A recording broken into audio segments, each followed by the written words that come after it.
Welcome to CXD, the podcast from Engine, where we explore the art and science of reimagining customer experiences. Now, disruption in airports is no longer rare, unfortunately.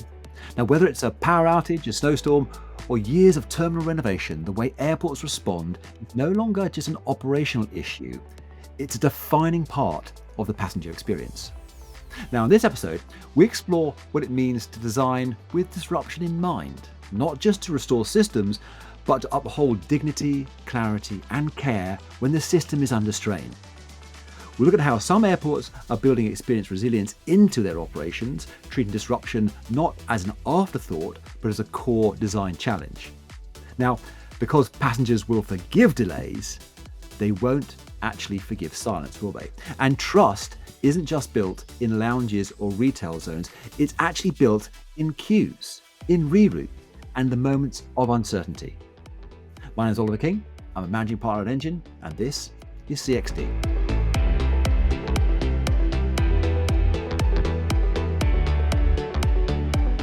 So today I'm joined by David Pinder, Design Director at Engine and our Aviation Practice Lead. David, it's lovely to have you back on the show. Thanks, Ollie. Lovely to be here. So David, one of the things that you keep telling me this, right, is that crisis moments are actually really critical experience moments. What do you mean by that?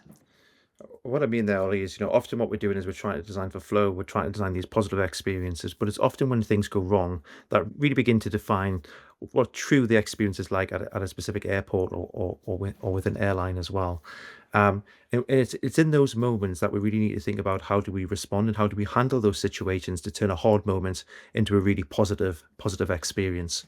And when you start to think about what starts to define a great experience in those moments of disruption, there's some things that you can control and there's some things that you can't control. So typically when we talk about, a great passenger experience, we're often talking about the role that people play, the role that the infrastructure plays, the role that digital tools and technology play, as well as the products and services. Now, if you think about that in terms of a moment, yes, maybe the digital tools, there's certain things we can do there, but really it's our people that we see as kind of this superpower to manage through that disruption. And it can often be the makers or breakers of the experience.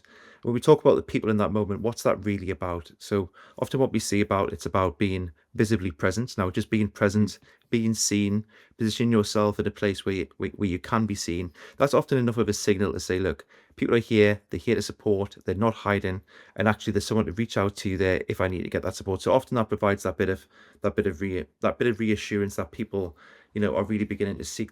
That's a critical thing, isn't it? Like trust is the critical thing in those moments that we have to build, and that trust comes out from how uncertainty is handled, not necessarily how fast it's fixed. So having people there, people on the floor, the right sort of communication, that's a critical thing to get right, isn't it? Absolutely. I mean, I think there's definitely a timeliness element there, but timeliness doesn't necessarily have to mean quick. I think people want what they want is the timely messages at the right time, the right support in place, and really what it's about there is being, giving me the confidence that help is at hand.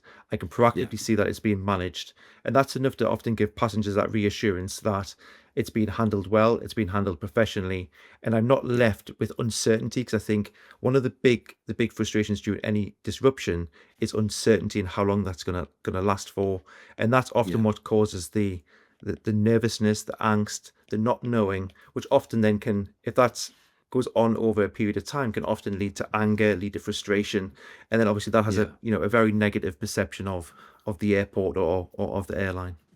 Indeed, and you talk about that communication, and I think it's an important thing, isn't it? That the communication or the messages, they can't just be sort of like robotically automated. They have to be human. They have to be thoughtful. They have to connect with people. Otherwise, people just feel like they're boxes in a logistics center being moved around, right? Yeah, there's definitely that fine line between sort of tokenism and kind of like the bare minimum communication. But I think, communication that has a degree of empathy, that acknowledges people's situation.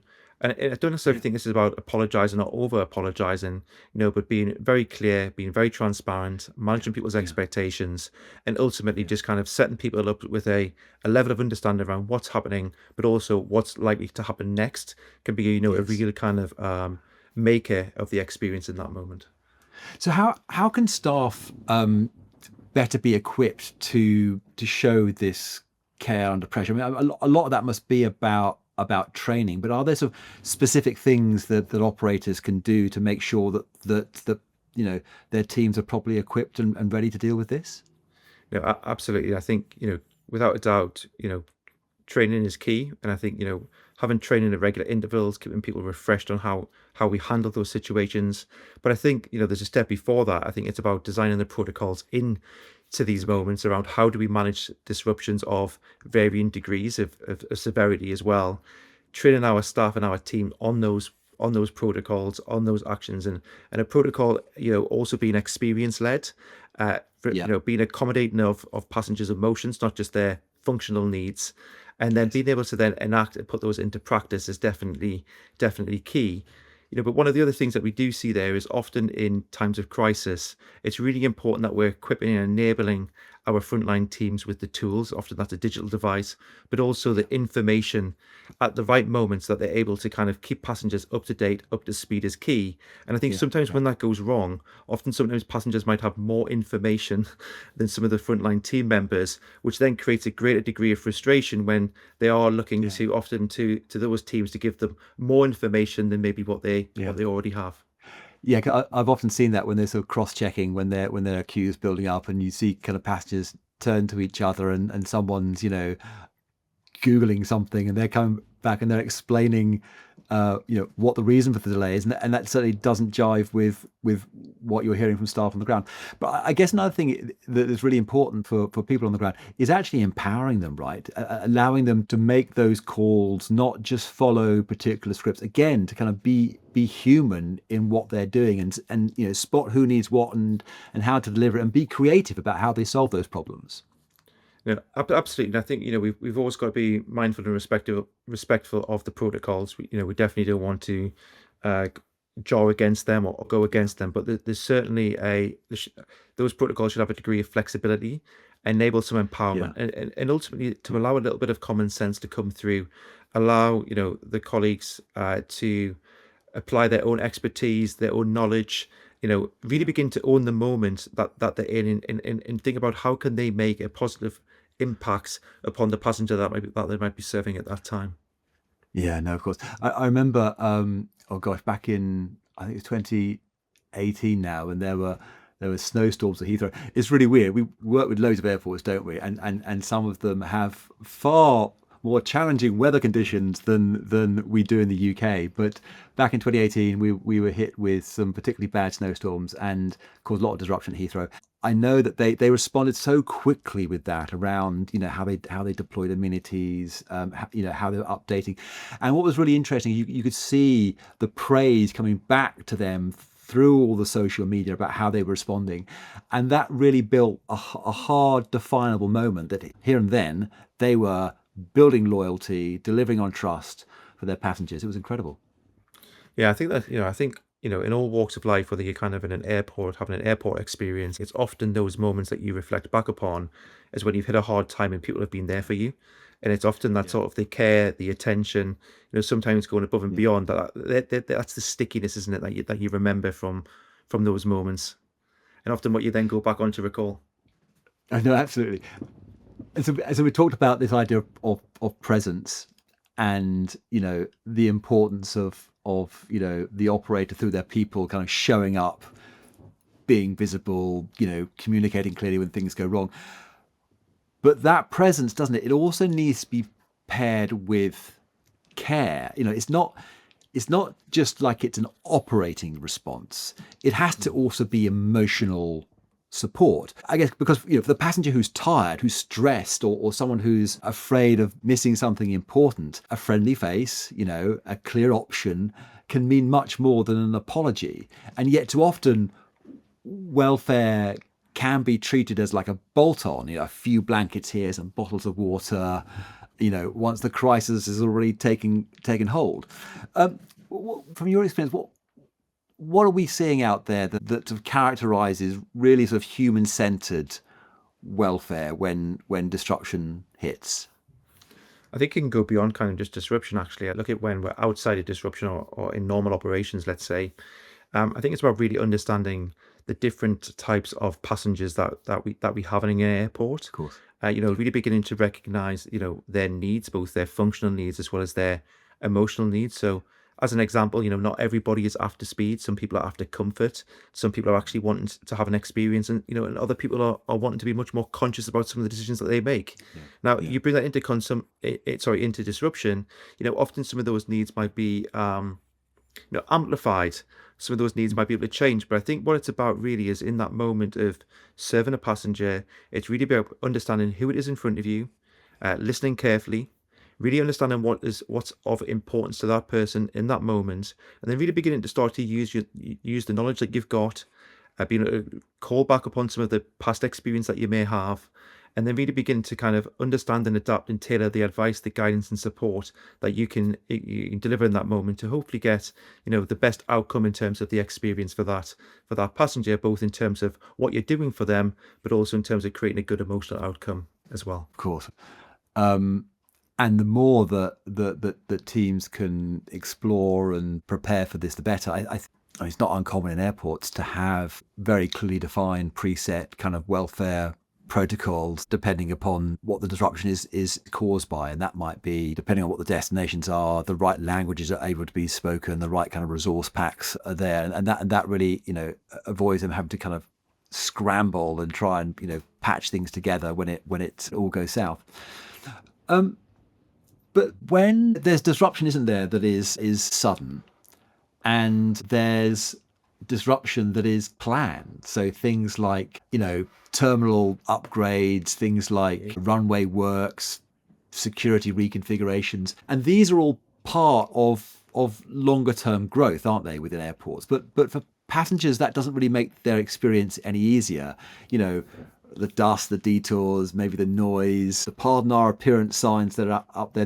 They become the journey. They're not background noise. That's the journey that people are actually having. So I wonder when airports are looking at investing in future infrastructure, how do they go about avoiding degrading the experience they're having today? Because they're building for this future, but if they really, annoy and frustrate and get a massively bad reputation with their current passengers, that might all be for nothing. Yeah, I mean, it's interesting, isn't it? Because often at the end of the big infrastructure development project, there's the promise or the premise of this, new enhanced passenger experience with lots of, fantastic infrastructure, arguably a lot of, new technology, and ultimately, delivering much better outcomes for the passengers and also the customers of the airport, for example, the airlines. But you're absolutely right there, Ollie. But what we can't wait is often these things take, I don't know, 5, 6, 8, 9, 10 years to put into place. And we absolutely can't wait until the very end there to get a great experience of that airport. So I think to your point there, it's really, really important that we begin to think about not during the construction of the airport, but how do you plan to deliver a certain level of experience during construction. And I think what that's really about is going back to thinking about, okay, what are going to be some of those big impacted areas?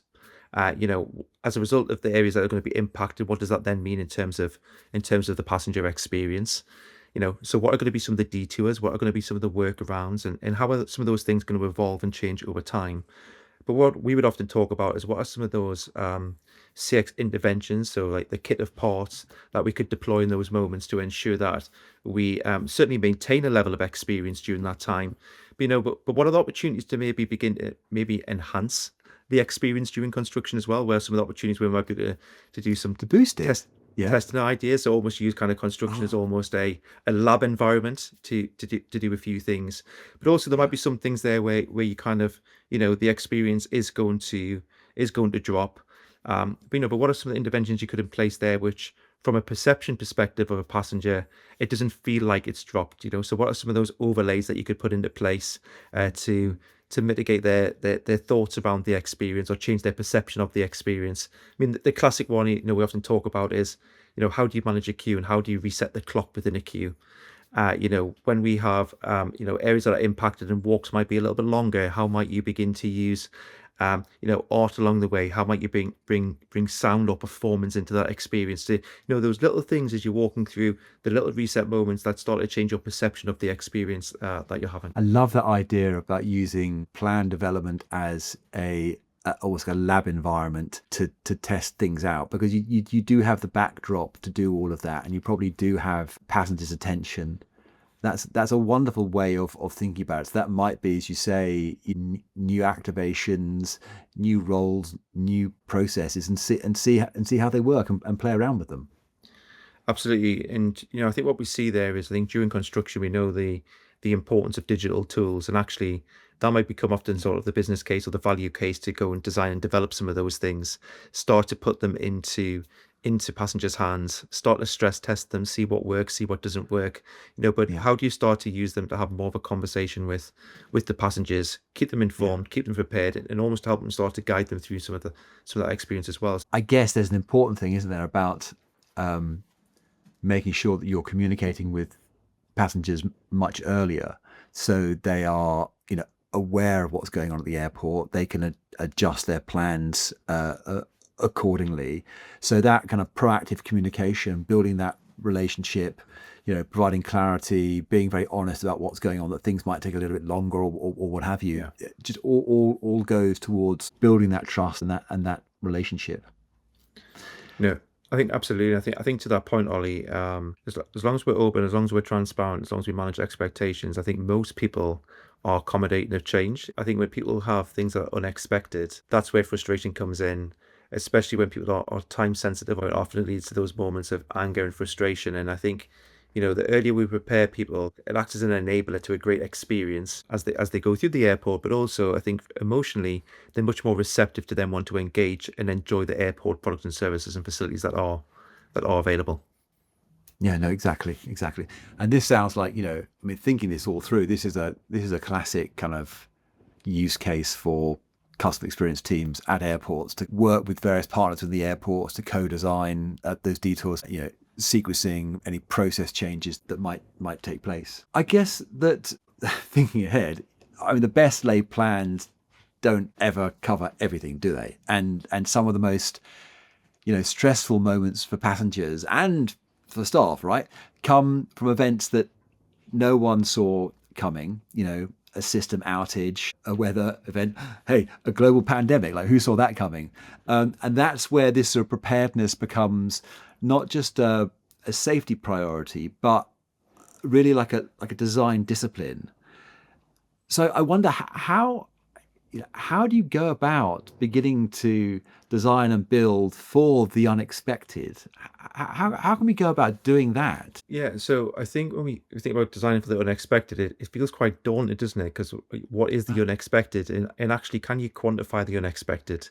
But it feels like you can begin to, I guess, unpack and really begin to understand what do you mean by unexpected? Because often perception is different to reality, and there's obviously a number of, I think, common disruptions that you can plan for.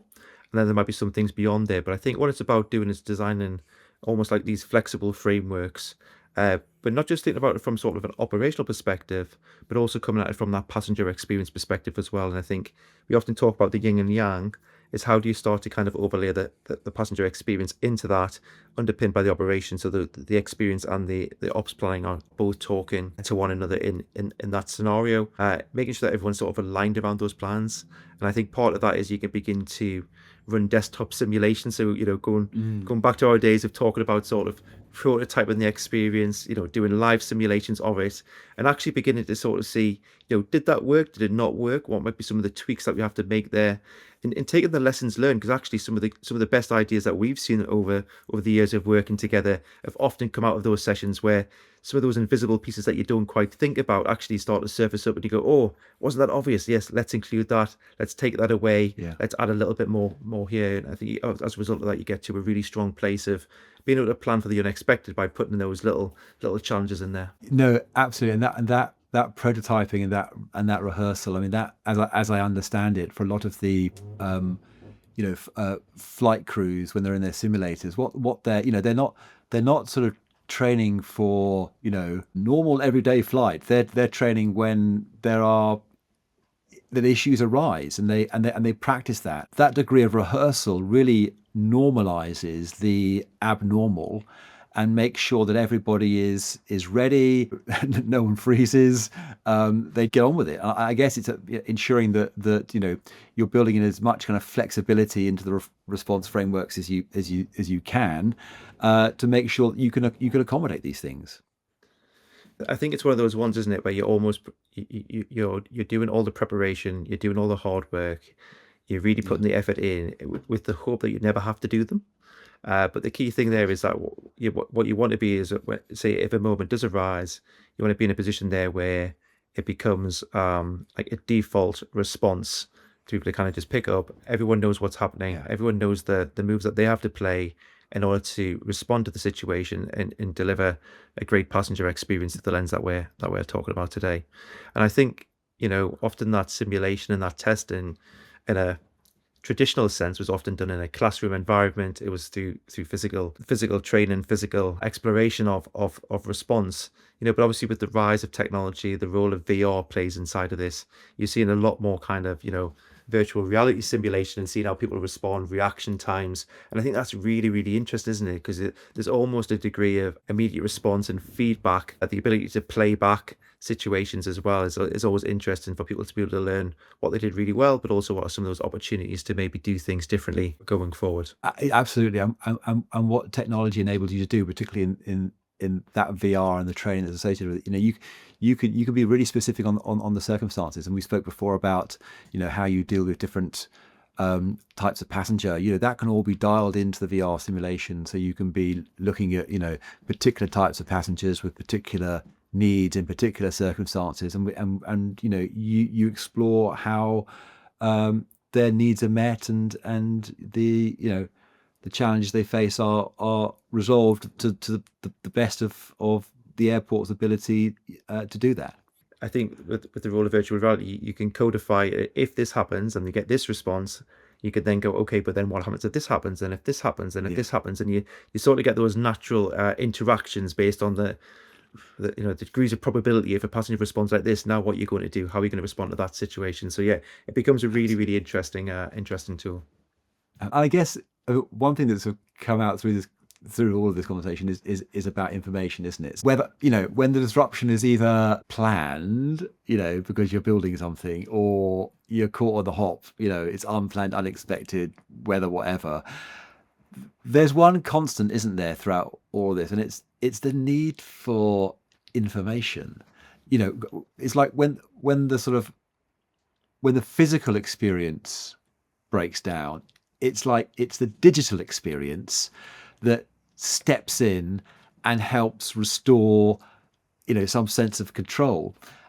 And it's when people don't know what's happening or what to do that the frustration escalates. So you've all been there. You're in a big queue somewhere. There's some sort of something going on. You don't know what it is, but you're looking around for clues. Nothing's forthcoming.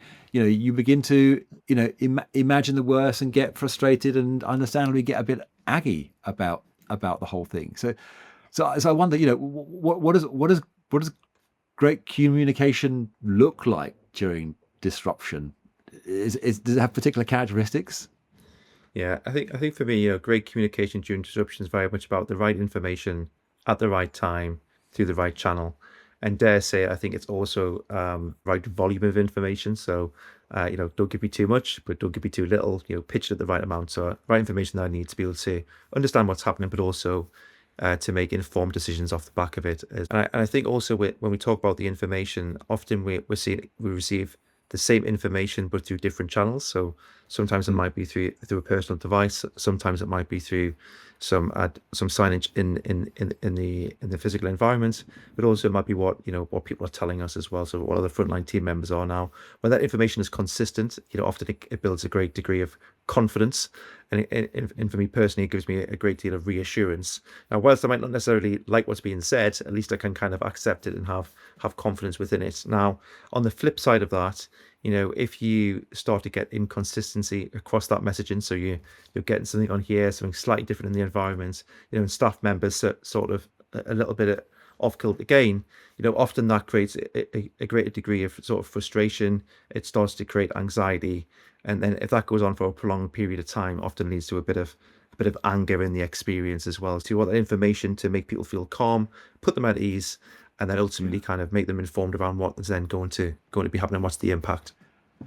Yeah, and I guess I mean timing is everything, isn't it? And as you're saying, don't want to over communicate, but you've got to give updates, and you almost want to judge it so you can kind of be giving these updates before the passenger is asking, or at the very least, at the same time that they maybe discover it on what other channels they might be using. And I guess what's important in all of that communication is to be human about it, not be corporate.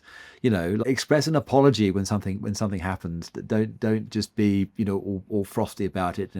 Hope you're not too inconvenienced. Everybody knows they're inconvenienced, right? It's an inconvenient thing, this delay, this disruption, and share what you do know about it. Even if the situation is evolving, just keep people in the loop, I guess. Yeah, and I think that last part is really key, isn't it? Which is about keeping people in the loop. And most people understand that a disruption is going to go through different stages of change, but again, proactively managing people through that experience and through that journey that they're on, keep them informed, keep them prepared, and be really clear around managing their expectations. But also don't promise something that you don't know to be true. And I think being able to see through on any communication that we give is key. Yeah. I'm thinking of relatively recent events. For example, at Toronto Pearson, where there was the incident with the Delta plane, and what was thankfully nobody hurt. But what was interesting around that was a realization that not only are you dealing with those passengers and crew on the plane, but also and their family problems, but also other people in the airport who are beginning to hear that this thing has happened. And in those early moments, anxiety can peak, uncertainty, people don't know what's going on. So actually, it's not, it's about remembering who actually is caught up in this disruption and in this moment, and how do you communicate with them? And they did it very well. Yeah, I certainly would agree with that. And I think it's all about finding that balance and finding the right level at the right time. I think a degree is like being sensitive, in the same way that we would if we were interacting, talking with our friends. You'd be very cognizant of that different people are going to. Some people are directly impacted. Some people's friends and family will be impacted. Other people's are byproduct of their experience is going to be impacted. So, how do you strike the right message at the right time, making sure it's going through the right channels to ultimately give people awareness and comfort without spiking anxiety unnecessarily. So, David, we've covered a lot today. We've talked about how you deal with unexpected crises, how you deal with the customer's experience within long-term construction. We've talked about emotional care to digital clarity, and what's really clear is that designing for disruption isn't about managing failure, right? It's about finding ways to actually earn the passenger's trust, moment by moment. And I guess in the end, the passenger's experience isn't just about what goes right. It's about how we show up when things go wrong, and how we show up with empathy, with consistency, how we remain calm under pressure. So, David, I wonder, as a final thought, some advice from you for the audience out there, for the people who are responsible for shaping airport and travel experiences. What advice would you give them? How should they perhaps start thinking differently about disruption, and perhaps not just as something to manage, but perhaps as something to design for? What advice would you give to them? Good question. So I think Big question. big question. Yeah, good one to end with. So I think there's this shift we can start to go from being in a response mode to a design mode, and I think that starts with recognizing that disruption is not a rare exception. It is a part of the passenger journey, and I think if we start to treat that as a design challenge in the same way that we think about how do we improve X touch point or Y touch point, you can really start to think about that. So think about how disruption feels, not just how it works. Why I say that, it's really important to remember that passengers will often how they feel will often influence what they think about that experience as well. So really begin to think about how we design those positive emotional outcomes with inside of that. And another part that links to that is beginning to, how do you design for that empathy, not just efficiency? So when we talk about that, you begin to ask yourself, if I was stranded here for 6 hours or 7 hours or 8 hours, what would I need to feel safe? What would I need to feel respected? What would I need to really feel in control? So definitely start to design for empathy, not just efficiency. We spoke a lot about this in today's podcast, which is around the role that people play. So how do we really begin to empower our frontline teams on the ground now? Empowerment doesn't just happen in the moment, it starts prior to that. So how do we have the right customer experience protocols in place? How do we begin to train our staff on that? But also, how do we begin to equip and enable our staff to be able to deliver a great passenger experience in the moment every time during disruption? As a recognition there, often in those toughest moments, passengers remember how they feel, but also they remember how people made them feel in that moment as well. The other part we spoke about today is around the use of technology, and how can we use technology to restore control in the experience. So we spoke about the importance of information, right time, right place, right channel, and obviously we do know kind of these things are a key enabler to that. So how can we proactively provide that information to passenger so that they always feel informed, prepared, and they have their expectations managed on what that begins to look like. So what we say there is, even if you don't have good news, giving people something, is it's ultimately that silence is what begins to break their trust. So let's not hide behind it. Let's use the channels available to give that information to them, and then ultimately begin to make resilience a cross-disciplinary brief.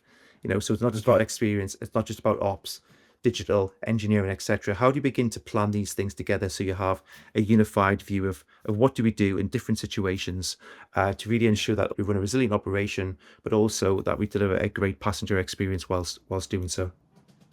No, of course, because it's that thing that every crisis, isn't it? It's a shared challenge, right? Yeah. And the best experiences come from shared ownership. So that makes sense how you tie it together. David, thank you. This has been a brilliant conversation. I hope people have enjoyed listening to it just half as much as I have. It's been fantastic. Going to get back on the show, so looking forward to those upcoming episodes. For everybody else, guys, thank you for tuning in. Please follow CXD, share it with your friends. If you want to come on the show, got something to talk about, someone who should come on the show, please let us know. Okay, anyway, from me and David, thank you very much. Tune in next time. All the best. Bye-bye.